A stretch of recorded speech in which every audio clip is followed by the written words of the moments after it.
Welcome to the Slop Farm. Enjoy the video.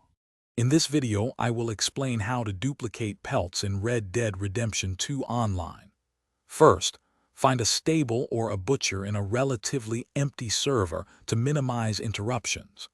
Make sure your horse is carrying at least one of the pelts you intend to duplicate.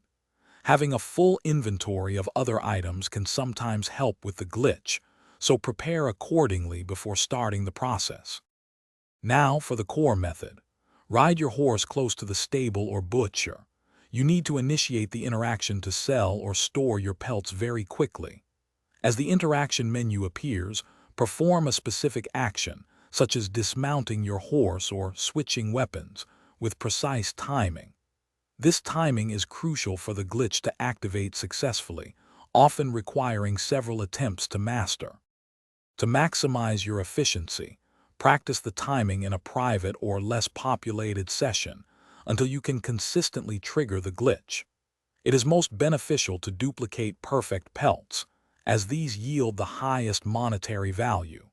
You can repeat this process multiple times to accumulate a substantial number of duplicated pelts, significantly boosting your in-game earnings and resources.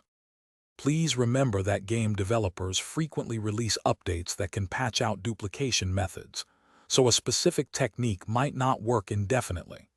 Engaging in exploits can sometimes carry risks, though these are generally minimal for pelt duplication. Always strive to enjoy Red Dead Redemption 2 Online responsibly and consider the impact on the game's economy and other players. Thanks for watching. Consider subscribing if we helped you today.